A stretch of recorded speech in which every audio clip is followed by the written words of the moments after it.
ইটপাথরের নগরীতে পরিবার পরিজন নিয়ে স্বতঃস্ফূর্ত নিরিবিলি প্রাকৃতিক পরিবেশের দেখা পাওয়া যেন কষ্টসাধ্য। প্রাণ খুলে নিঃশ্বাস নেওয়ার জায়গাও নেই তেমন একটা। তাই বন্দর নগরী চট্টগ্রামের বিনোদন প্রেমীদের জন্য দৃষ্টিনন্দন এক উদ্যান গড়ে তুলেছে গণপূর্ত অধিদপ্তর।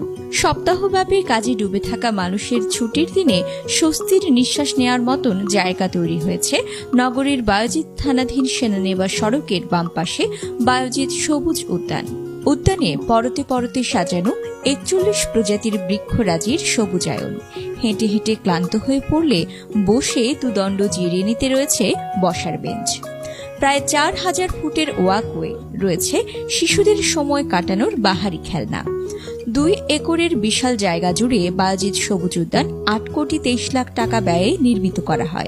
ঘাস, বৃক্ষ, ফুল, পানির ফোয়ারা সব মিলিয়ে একটু স্বস্তির নিঃশ্বাস